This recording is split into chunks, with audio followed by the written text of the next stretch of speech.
Hello everyone. Hello everyone. And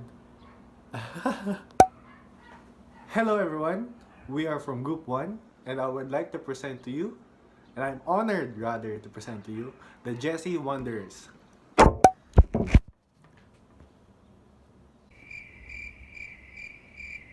Di pa ba nagsistart? Ay,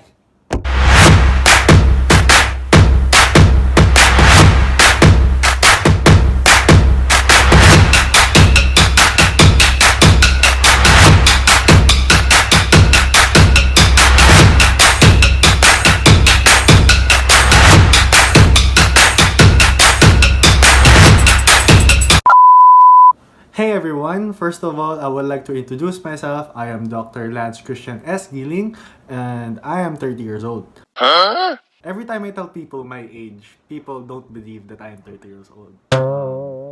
Guys, this is just me. Joke. I am a full-time scientist from the University of Stanford, and I am a full Filipino.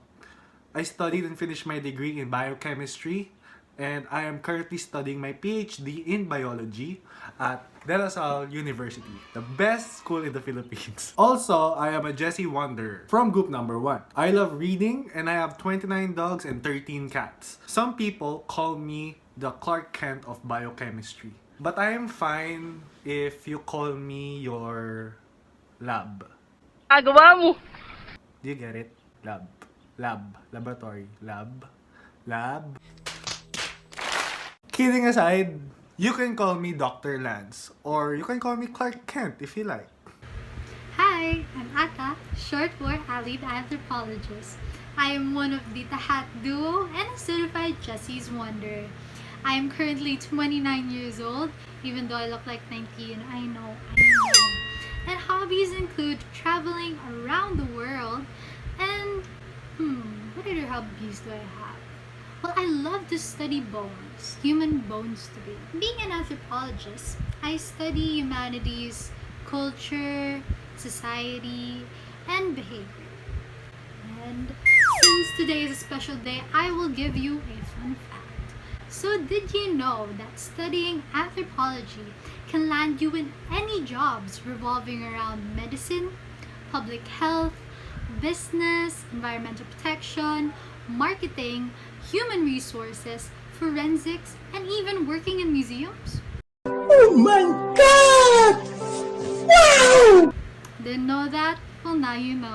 Once again, I am Ata, Allied Anthropologist. Nice to meet you all! Hi everyone! My name is Cristina Serrano, a Justice Wanderer, and I am also a historian. You can call me TTH, also known as Tina the Historian. I am 21 and my hobbies as a social scientist are: first, I love playing rock, paper, scissors, lizard Spock.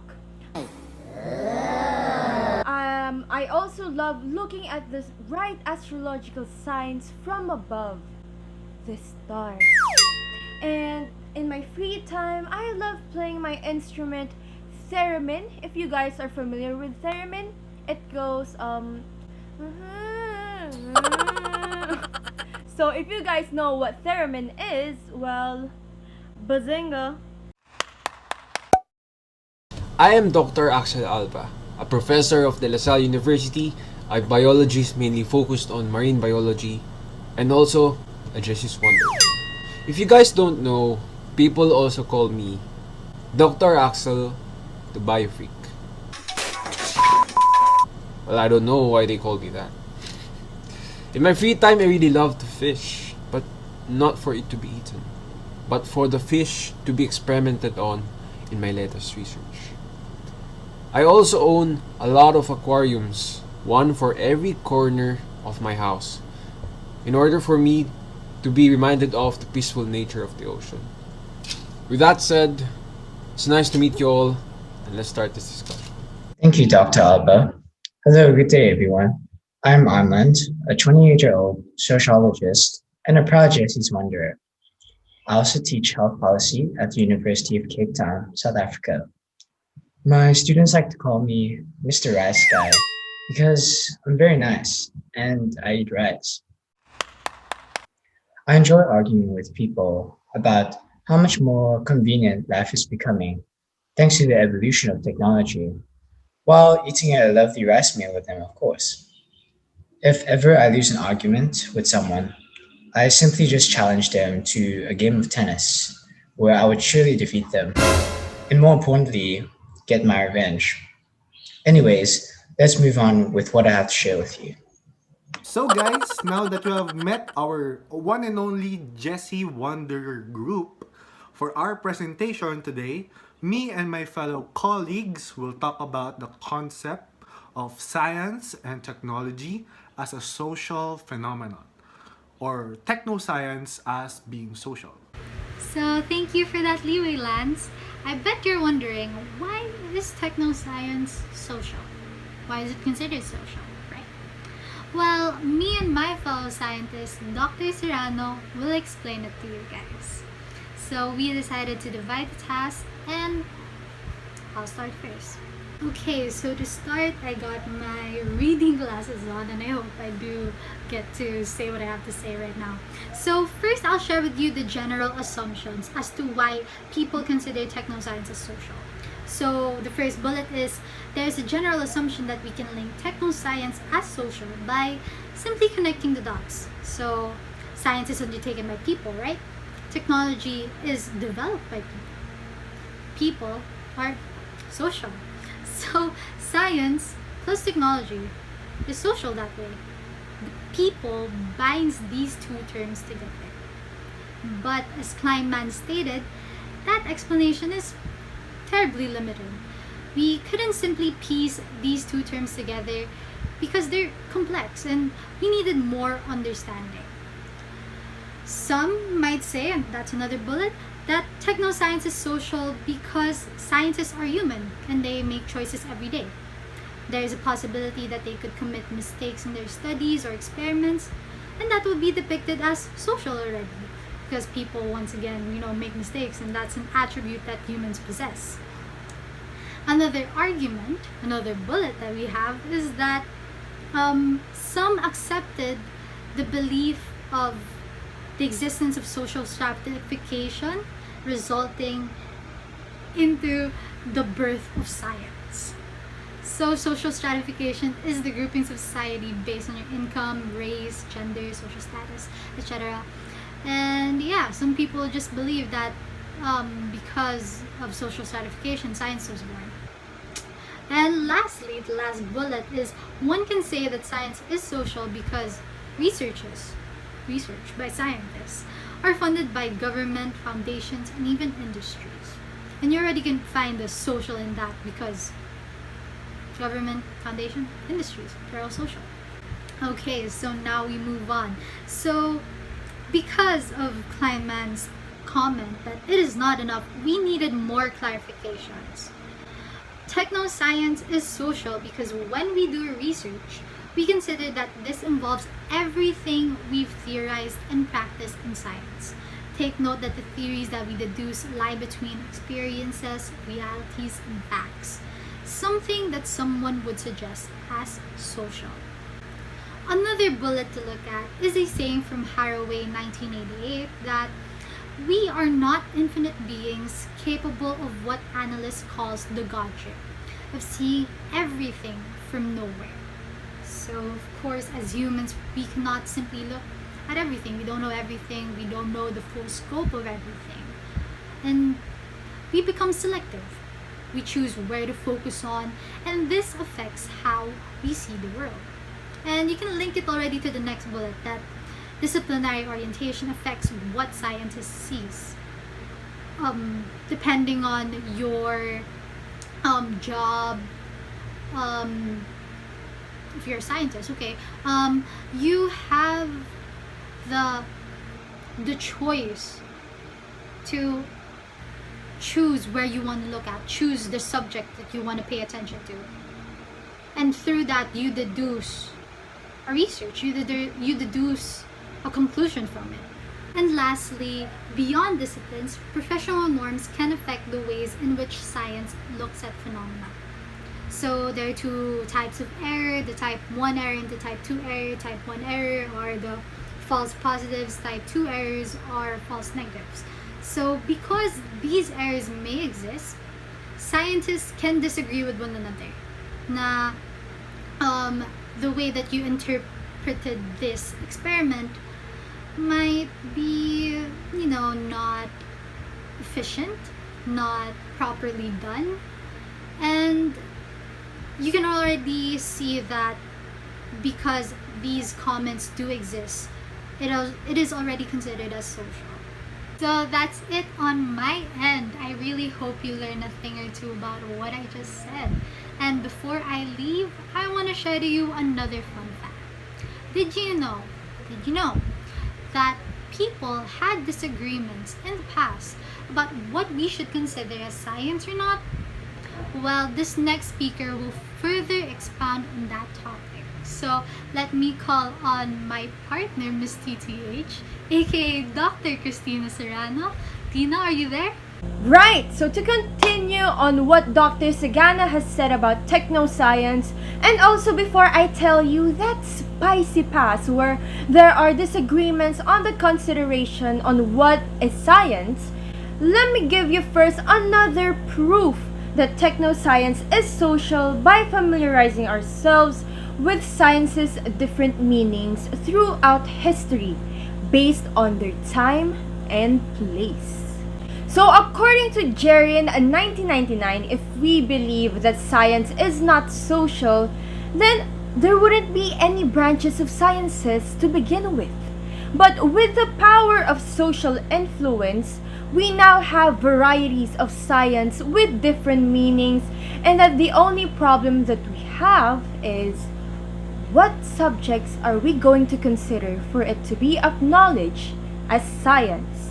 But you know what, let's set that aside for now and let's go back in history. So England, Victorian era, a scientist argued that science should be perceived differently from religion and from mechanics, as science may have an abstract characteristic in it, meaning it is something that we believed in, an idea without any physical proof, but we understand that it exists and it has a conflict with religion.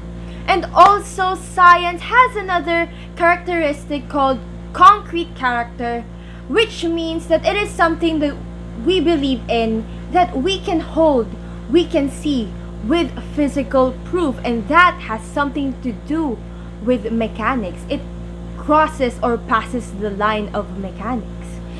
So another part in history where the meaning of science evolved into new varieties is the 20th century USA. Guys, this is the spicy one. There had been debates on whether social science should be considered as science based on the arguments of natural and physical scientists. They don't want social science to be a part. They don't consider it, not yet.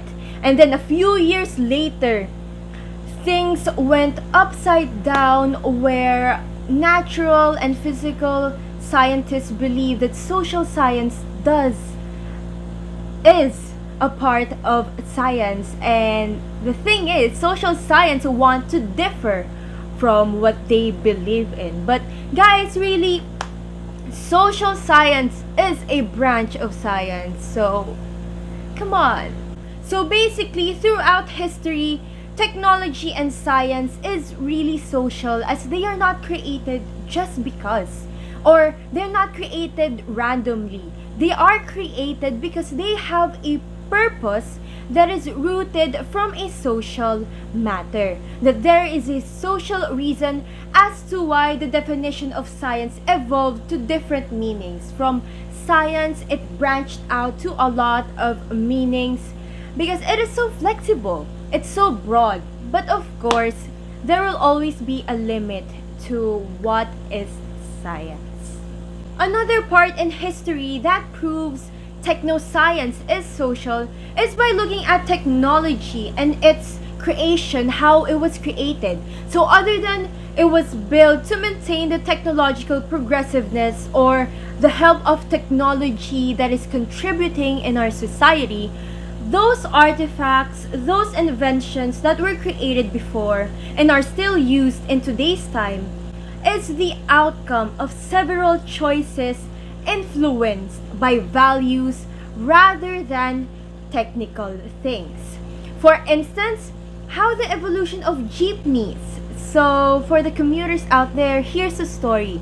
So the creation of jeepneys in the Philippines, it was post World War II when all of the possible transportations were ruined, were damaged because of the battles, and people needed a means of transportation as soon as possible to build up the city, So luckily, Americans and Japanese military left their vehicles, left their cars, the big ones, the ones that looks like a small jeep, and businessmen, they took the chance to take these vehicles and convert it into a transportation that would cater a lot of Filipino people, passengers.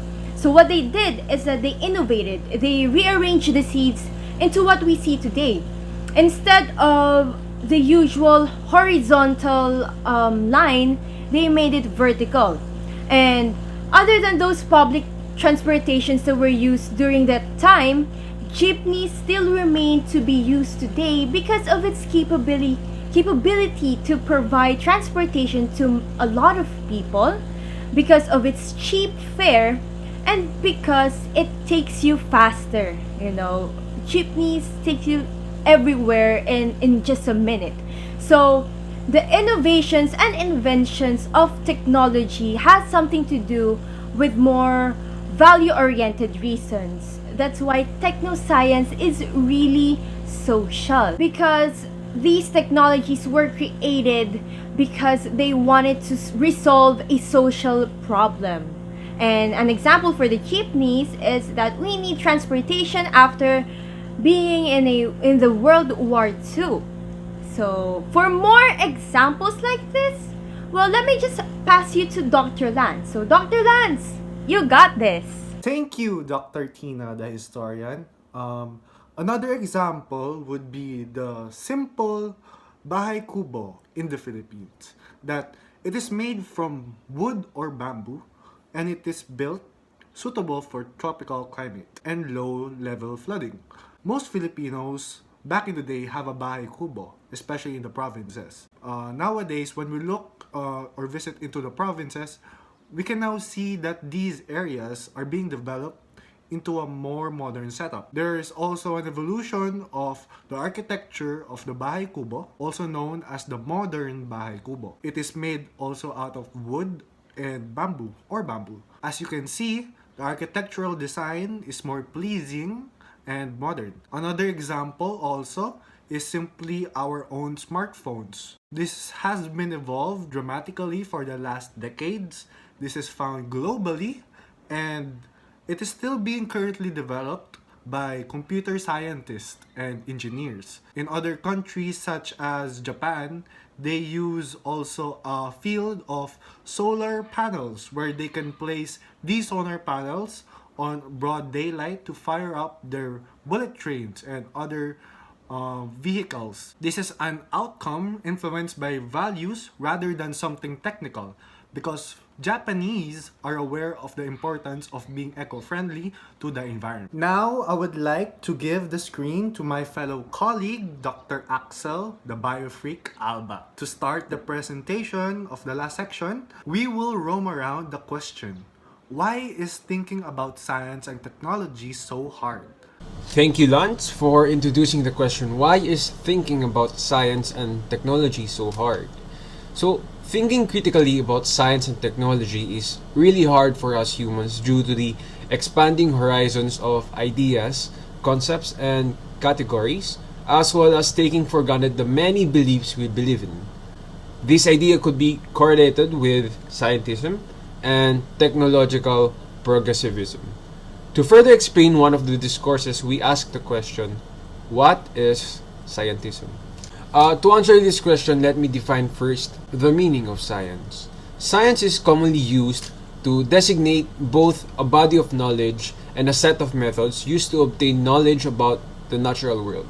This recent years, scientific theories have increasingly explained a lot of phenomena which for a long time were only explained by appealing these phenomena to the supernatural.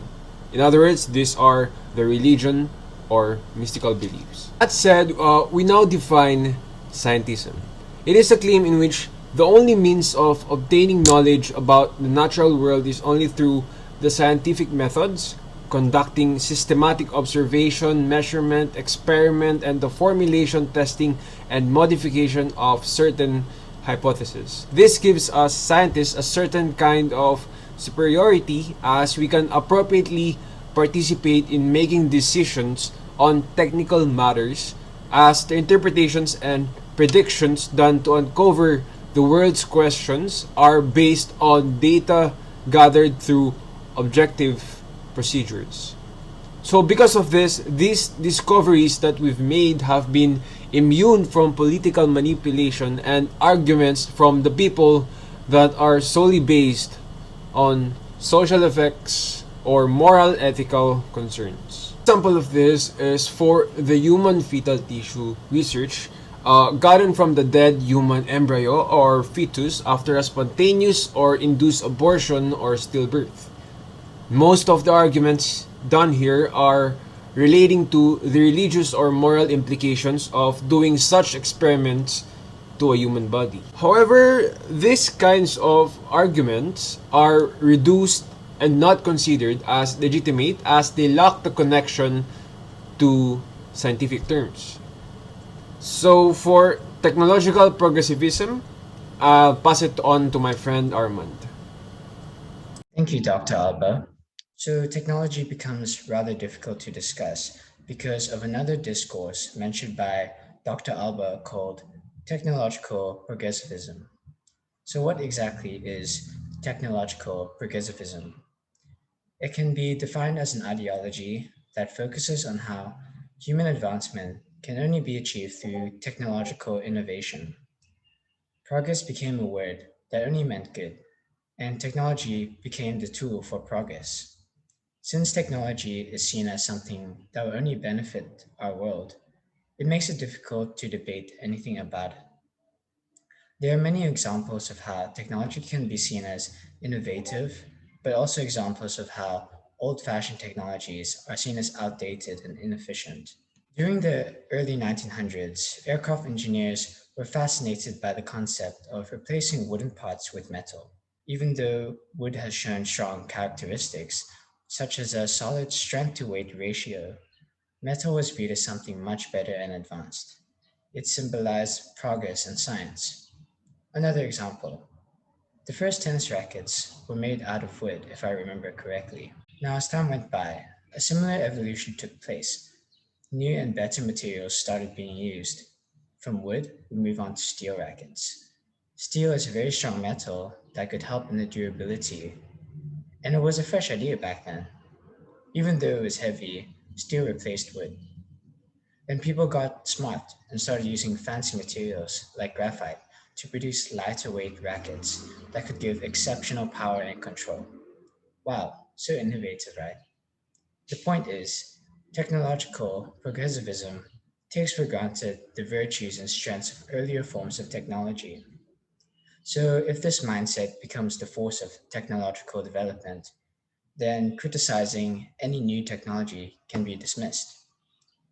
People automatically think that if it's new, it's good. My only worry is that if we miss out on important criticism, it could lead to some problems.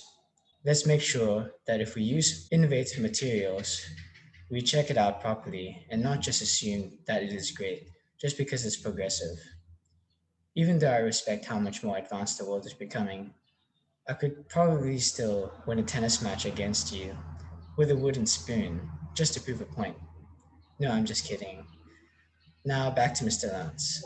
Thank you, Dr. Alba, the Biofreak, and Dr. Rice Guy for those incredible, intelligent, and deep insights and analysis in approaching science and technology.